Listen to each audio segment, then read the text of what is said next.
Hello and welcome to Anderson University's Blackbird Media Lab, virtually streaming. My name is Nathan Willoughby. I am the Dean of the College of Theological Graduate and Online Studies, and one of the areas is the School of Theology and Christian Ministry.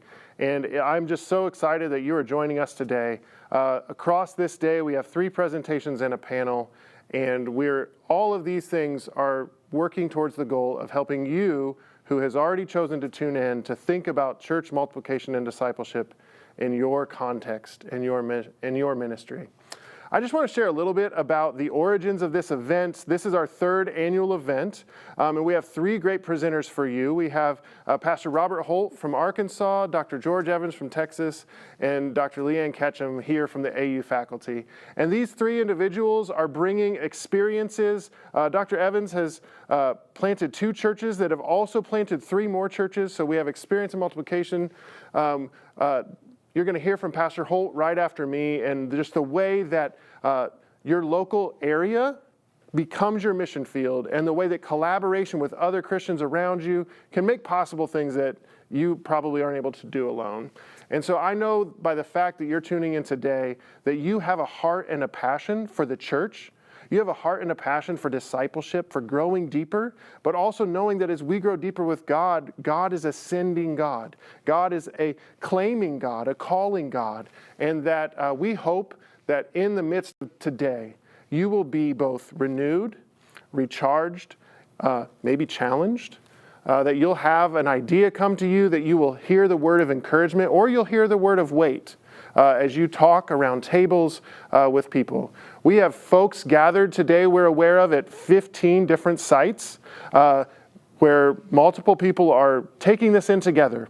And I know that part of the key here is that discussion that's going to happen after each presentation at those sites. We also know that there are individuals from across the country tuning in to this YouTube channel, as well as a call that we're running with our ministry education and Spanish program to translate this live into Spanish so that we can both expand the reach even further. And so I know that you're stepping away from something important today. None of us come to these conferences or take a day like this to set aside without giving up on something else. And so the fact that you're here today, I'm just grateful that you're here, and I know that that's a sign of where your heart is on what your ministry is going to be. I'm going to open us with a little word of prayer before I say a few more words about this event and our sponsors. God, we just pray that in this event, you will move and speak. I just pray that you would anoint these speakers today, that their experiences, that the insights and wisdom that you've given them in their history of leading, of studying, and of preparing for this event would come to fruit. God, we just thank you that you're with us, and we just pray that you'll be with each and every person tuning in, whether that be today or in the future. And so, God, speak through this streaming event, speak to those who tune in after the fact on recording. And we just thank you for your love and care for us. It's in Jesus' name we pray. Amen. Now, this event did not come from nowhere. The origins of this annual streaming event, and then we've tried to produce a few other additional multiplication and discipleship resources along the way, really started from a phone call. I remember I was standing outside of my house. I was in the side yard where my kids are usually playing, and for whatever reason, I can remember I was pacing up and down the side street next to my house. And I was on the phone with Reverend Dr. Ron Duncan, and he was talking about his vision for the Anderson University School of Theology to play a role in serving the church, particularly in this area of disciples making disciples, of churches making churches, of both growth and depth as we think about what can we do to stimulate this kind of missional activity in the church. And his passion for this, his and Martha's passion came through as I talked to him. And really quickly, Reverend Vernon Maddox got on board. And so those are our founding, he and Jan, those 4 are our founding supporters for this event. And then we've had another set of folks that have come alongside to both host sites, to give money, to set this up as an annual thing. And at the first glance, this is not exactly what maybe you think seminaries are doing, right? These are not credit classes that we're doing here. It's not the bulk of what we offer in our ministry preparation programs.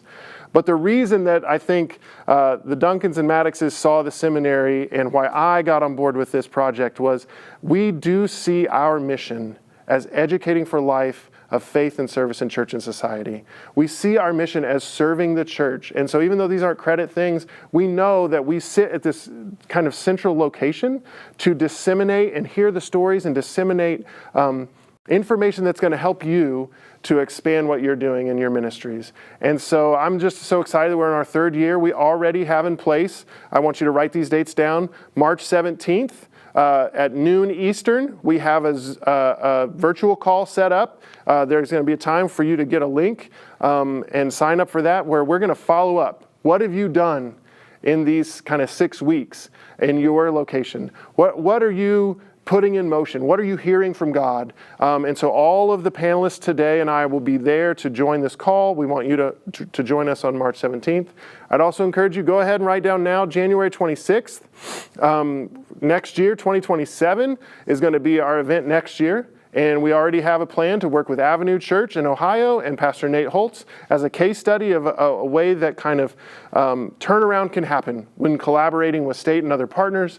And so we're building and going forward. We are such a big believer here at the School of Theology and Christian Ministry of what can happen when God's people listen to the Spirit, get together, look around and see what God is doing, and then start to put our feet in motion and start to do what we really know God has called us to do.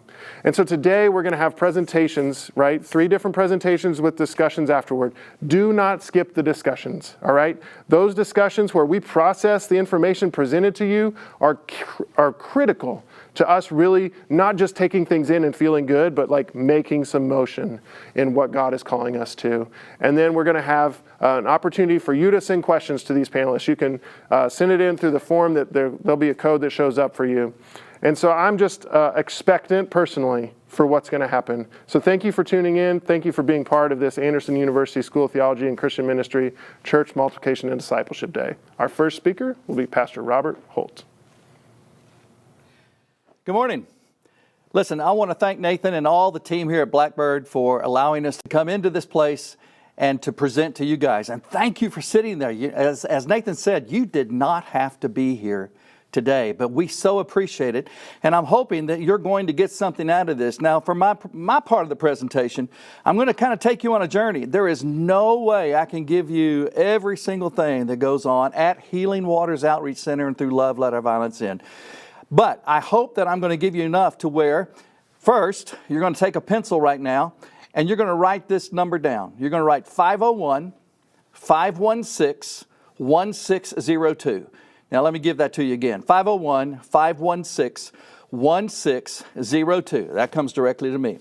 And then also, I want you to write down email. That's r-kholt@att.net. This is my personal email, r-kholt@att.net. Now, I'm giving you those things because I'm hoping that you're going to call me and say, hey, Robert, we need you to Zoom with us. We need you to come see us. I'm free. I'm all free.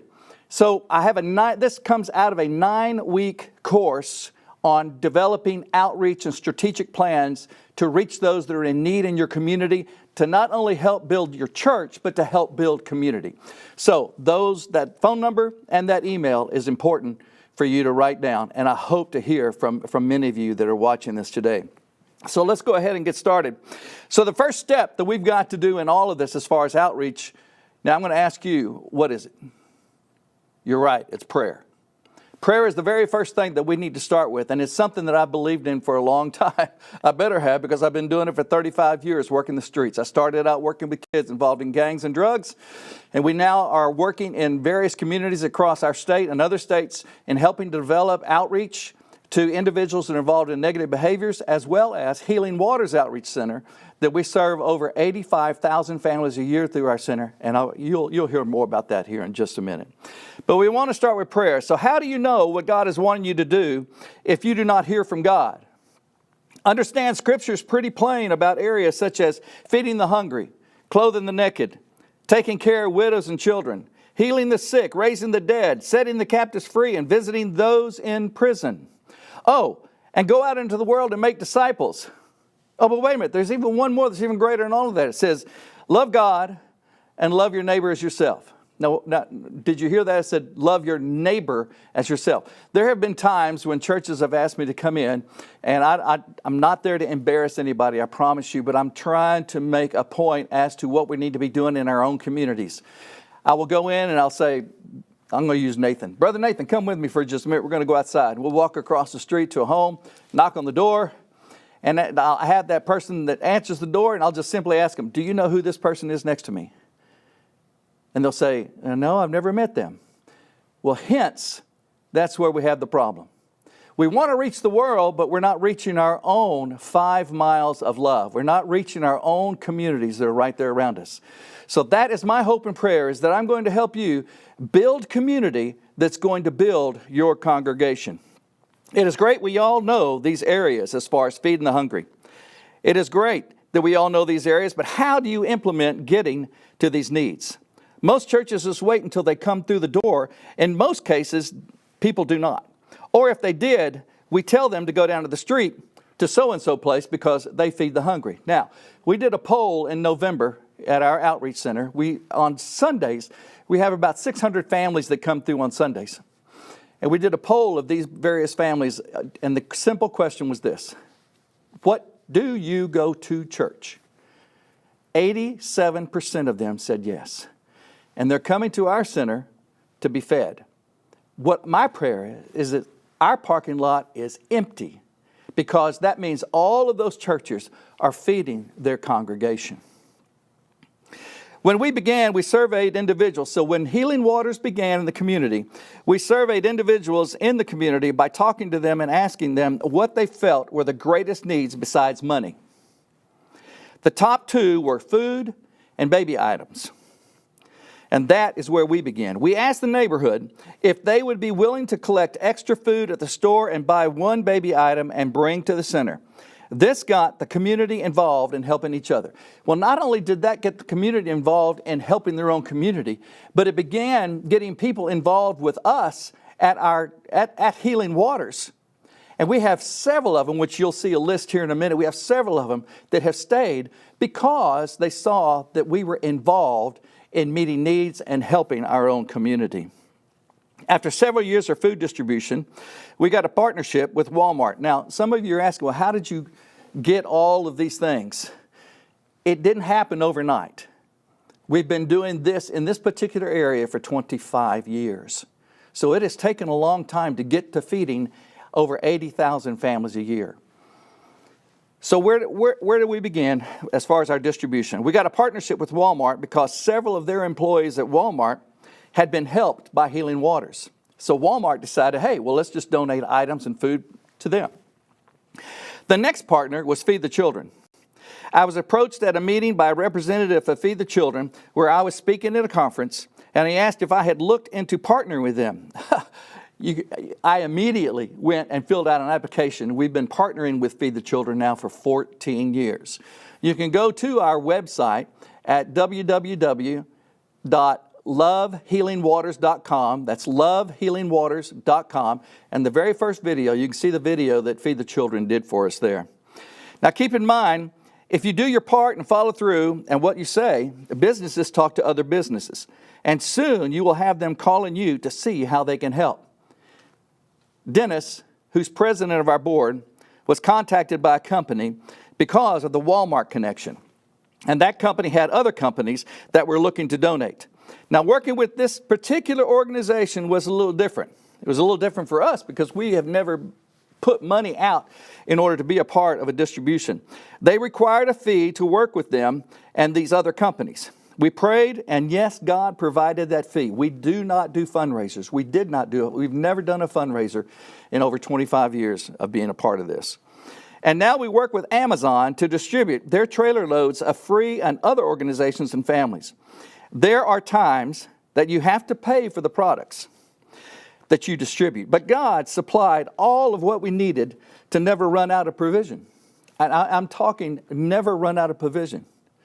We have had over 16 million worth of product, both Amazon and other products, just this past year that was donated to us to help families, to help a lot of the organizations that we're serving around the state. And God has provided every bit of it. And we do not sell any of it. We do not sell anything that comes into our center. The strategic plan of building a partnership of churches, organizations, and businesses is not based off selling. Now, I want you to keep in mind something, that we have over 100 organizations that we're serving around the state. So that 85,000 or so families that we're serving includes their numbers. When we get a truckload of chips from Feed the Children, or when we get a large truckload, we get 2 truckloads a week from Amazon, those products are given to other organizations to serve their families as well. So it's not based off selling. It's based off obedience to God. Our center was not built overnight, as I said earlier. 25 years of prayer, fasting, perseverance, and obedience. Now, there is a list of volunteers that is here. Now, you're seeing how many we have, 65 current. We have 65 current active volunteers. Now, these are full-time volunteers. The volunteers that are there, I'm probably one of the youngest besides my son.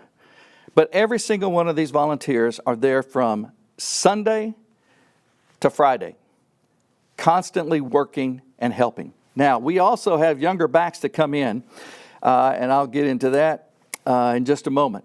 But those volunteers have been some of the most incredible individuals we've had. Some of the volunteers are from those that we served in the past because they saw that, hey, my need got met. We worked with them, we discipled them, we mentored them, and now they're working for us. Those volunteers are the backbone of every aspect of what we do. Then we have churches that they send their people and they're volunteering on a regular basis. So that's where the collaboration with other churches comes in. So let's talk about building volunteers and understanding community needs. Let's start with Acts 2, 42, 47. They devoted themselves to the apostles' teaching and to fellowship, to the breaking of bread and to prayer. Everyone was filled with awe at the many wonders and signs performed by the apostles. All the believers were together and had everything in common. Now get this. They sold property and possessions to give to anyone who had need. Every day they continued to meet together in the temple courts. They broke bread in their homes and ate together with glad and sincere hearts, praising God and enjoying the favor of all the people. And the Lord added to their number daily those who were being served. I can tell you that we cannot, you've always heard this, sounds preachy, but you've always heard this, we can't outgive God. Well, I can promise you this, you come and visit us and you're going to see that there is no way that you can outgive God because of what we continue to do by feeding the hungry and clothing the naked. And it's been a most incredible journey to see how He has provided for everything. To serve effectively as Christ, we must first understand the unique needs of our communities. You will need to conduct a community assessment. I'll have copies of a survey, if you just call me, of what we used. Gathering insights that will inform targeted outreach efforts and ministry initiatives. So in the 9-week course that I do, I go into detail about all of this that I'm going through today. So I don't want you to be overwhelmed by any of this. Again, you're welcome to call me and just talk anytime. To be intentional about the streets in your area, we have formed ourselves what we call care teams. One of our care teams had built a relationship in this one area. It was a gang-infested area. And one of the care teams received a phone call at night. It was from a gang member, but he was telling one of our care team leaders that his brother was about to go do a drive-by shooting. Didn't call the police. He called one of our care teams. That care team leader put together 2 other people. They went over to that young man's house. They knew the family. They went to the young man's house. They knocked on the door. The young man came to the door, and they allowed him to come in and talk. No shootings took place. I'm not going to get into everything they said, but no shootings took place that night. That's what a care team does. Now listen, that's one of the most extreme things that our care teams do. But I wanted to give you an example of how something can be thwarted with just love. Most of our volunteers have come from those we've served. Example, Sandy has been with us for 18 years. She began as a recipient of our pantry. She lived in her car. Then she lived in a hotel.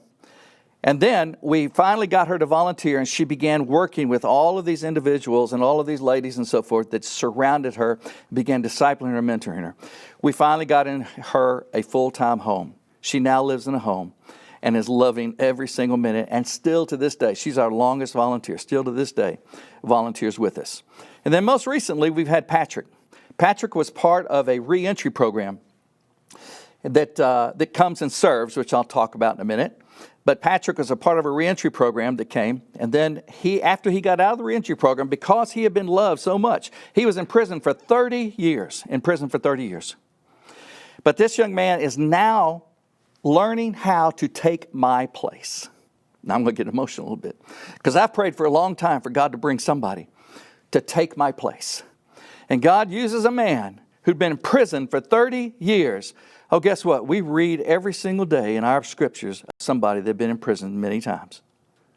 This young man has taken on the role of what God has given me to do in order to lead and to shepherd those that are helping those in our streets and helping those in their community.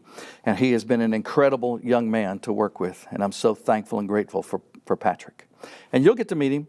If we do a Zoom together with you guys in the future, I will definitely have Patrick on there with me so you can talk with him and ask him all sorts of questions about prison life and so forth.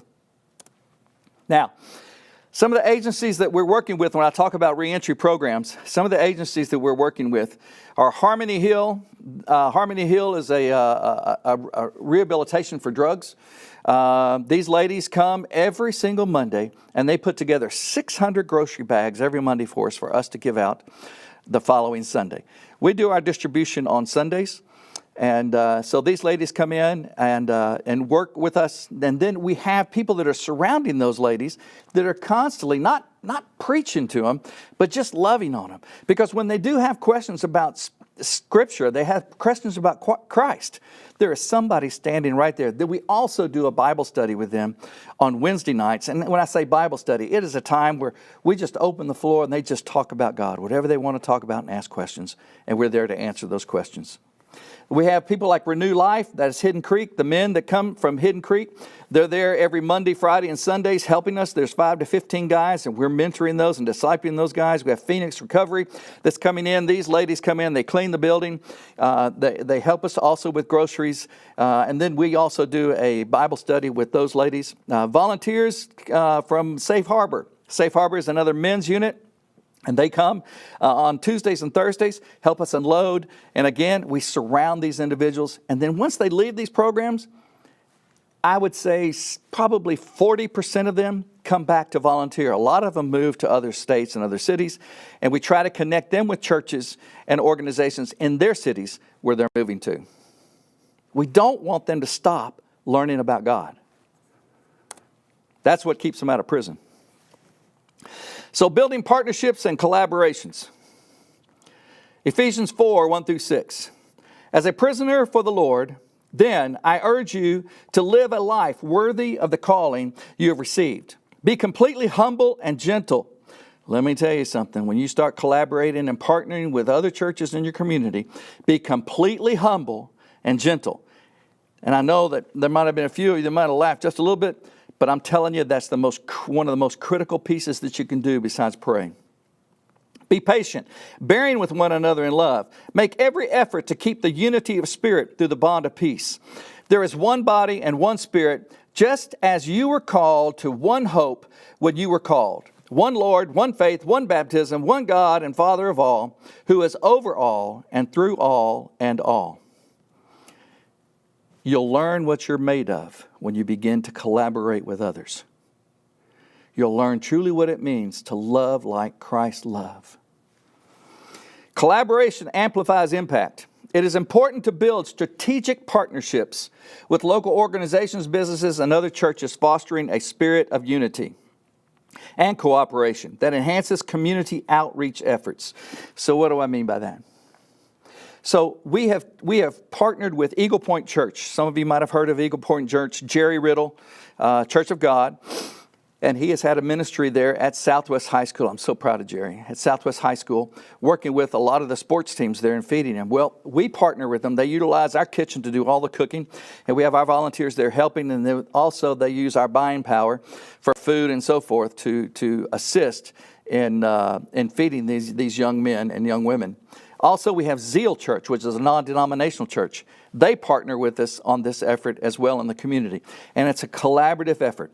You know, everybody might not have the same doctrine, so to speak. But I can tell you what, there is one doctrine that we all can all agree on, and that's Jesus Christ. And so it's by that we show His love to these sports, not only to the kids, not only to the coaches, but also to their families, because we work with them in their banquets and so forth. So it's real exciting to see how this collaboration has really come together to work. And this is what I'm encouraging you guys to do. And again, on down the road, hopefully you'll call, we'll get more into that. One more example. Pastor Kevin Sims, he was in Girton, Church of God in Girton. He came to our center one day because he was wanting to learn how to do outreach. Came to our center, got real excited. He and his wife got excited. They went back. They formed a team. They did a survey in their community. They found out that one of the greatest needs was food because they're a food desert in Girton. And then he called other churches to see if they had an interest in partnering in developing a large food distribution there. They went and found an old building. I helped them with paint and all sorts of things there. I'm not bragging on me because we get it free. Bragging on God. But we had all the paint and things necessary for them to paint the building. And then we found a foundation that was right there in Girton that gave them the money to buy the building.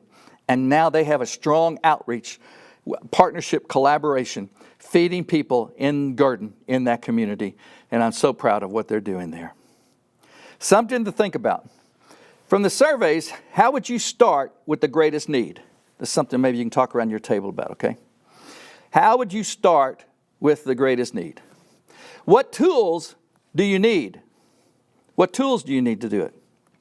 Who are the players that can help you? If you're going to feed the hungry, you got grocery stores, you got we get Little Caesars, we get all. I'm going to list off a whole bunch of folks down here that God has brought that donate to us. Don't forget, your greatest partner besides God is your neighborhood. You put a call out. You send a card out. You send a flyer out and say, we're in need of diapers. And all of a sudden, the community gets involved with you, and we start building community. We start helping families there. And those people in the community that haven't been a part of your church start seeing that you're doing this in your community. Now they want to be a part of something that's growing the community, that's helping families in the community. Therefore, you're growing what? You're growing your church. You're not growing your church by dinners and all that. What you're growing your church by community service and by getting people involved in your community. And I'm telling you, 25 years of this, it's worked. We now have developed community chaplains. What is a community chaplain? Their role is to go into the community of businesses and organizations. Now, I talked about the 5 miles of love. So we are at 5 miles there at Healing Waters. We put a compass and drew a circle all the way around for 5 miles. We started half mile, and then went to 5 miles. And everything in that circle was our responsibility. Better yet, not only our responsibility, but it's our responsibility to get other churches and other organizations involved in meeting those needs, because we couldn't do it all. But we had resources in that 5 miles that we knew of that would begin to assist and begin to help, such as jobs. We now have our own staffing agency there at our center. Well, we help those coming out of prison get jobs because that was something necessary that we found out in that 5 miles of love. Now, so let's talk about this community chaplain. Let's take Kohl's. Some of you might know Kohl's store. One of our chaplains walked into the Kohl's and asked for the manager. She then proceeded to let the manager know about Healing Waters. She explains, we are not asking Kohl's to give. We're not asking them to give anything. We are wanting Kohl's to know if any of their employees are in need to please contact us so that we can assist in whatever need that they might have. Because a lot of these employers or a lot of these employees are not making the kind of money to meet all of their needs. And therefore, they know a place that they can come in order to get their needs met. Remember the Walmart earlier? Those employees that we met their needs, and all of a sudden Walmart gets involved. The same principle here. God allow us to buy a separate building for clothes. We are serving domestic violence shelters all around the state and serving police departments through their domestic violence groups, teams that they have there as well, with clothes, toys for kids, whatever they might have need of. And all of a sudden, Cole steps up and we got new clothes. Not used. We get new clothes. We get new clothes from Walmart. We get almost new clothes from Duck Duck Goose. We have all these organizations now that are donating to our domestic violence clothing closet. And when I say it's a Pizza Hut that we were able to buy. So now you know how large this facility is that God has given us, and it's been absolutely incredible. What a ministry center this has become. So that is one thing that our chaplain, so the chaplains go around to businesses in the community, letting them know we're there, not for them to give to us, but for us to give to them and to help their colleges, elementary schools, whatever it might be. You go in, let them know we're here. What do you have need of? We want to do our best to help you. And then we start collaborating with the other churches and we can't meet the need and start putting the word out. Amazon, Walmart, Target, Edwards Food Giant, Chick-fil-A, FedEx, CalArt Trucking, Dollar General, Little Caesars, Starbucks, Seven Brew, Kohl's, Duck Duck Goose, Arkansas Food Bank, Feed the Children, McDonald's, Professional Food Group, churches, schools, and other organizations are partnering with us in the community. And it's not because we went out and begged them. It's because that they saw that there was a need being met in the community, and they wanted to be a part. It all started, though, with prayer. You cannot and you should not move unless God tells you to move, and in what direction. What did Christ say? He said, I only did what I saw the Father doing. Now, if you'll allow me to take a deep breath, I don't want to sound like I'm preaching to you. I don't want that, because I don't want to get into preaching mode. I want you to understand that this is so real, that this truly works. And if I could get every single church in this country, can you imagine if we were feeding and clothing? What would happen? Families wouldn't need the government. What they would have is an incredible revival of God's Spirit, of His love moving and helping to meet those needs. That's what we need. That's what we need, church. Church of God, that's what we need. Implementing outreach ministries. I'm just going to run down a few here. I've pretty much mentioned all of these, but I'm going to run down a few here. And two, if you'll forgive me, I'm going to slow down just a hair, because I see that I've been flying through my time. And so the practical outreach initiatives can make a significant difference in the lives of individuals and communities. My first one was prayer and discipleship. Top of the list, prayer and discipleship. Food bank. Addressing hunger needs in the community. Meals. We have a young lady that takes meals every week to shut-ins. Every week. She's got like 55 or 60 shut-ins that she takes every single week, meals. That became her ministry. And again, nobody, including myself, none of us are paid. That's not bragging. That's bragging on God, because He supplies all of our needs. Clothing store, mentoring, discipleship, reentry program, staffing agency, outreach to gangs and drugs. Conservation. I'm about to hit on conservation for just a minute. But I need you to look up AROCHA. A, capital R, capital A, capital ROCHA. It's a Christian conservation organization that's worldwide, that are out there taking care of God's creation. And my son and I, we're photographers, and we're a part of that. And we also teach conservation in our state to young people. I've talked about 5 miles of love. That's all I've been talking about, is 5 miles of love. Another area we've worked hard in is community gardens. We've been teaching other organizations and churches how to grow vegetables, sustainable vegetable gardens in straw bales. Look it up. It's awesome. Now, I'm going to talk about Into the Wild. This is all, the next 2 slides are part of our conservation that we do training. So we take students and adults out and teach them about God's world, about God's creation. And we teach them how they can build sustainable conservation areas in their own yard, even at my own house, just by simply planting particular plants for pollinators. We need the bees, people. We need the bees. So this is one area that we are taking people out. We're taking them out to see elk. We have elk in Arkansas. To see a child see an elk for the first time, better yet, an adult that's never seen an elk for the first time, is an absolute incredible experience. We work with the national parks in our state, and that's been a phenomenal partnership that we've had in order to teach and to train people in conservation.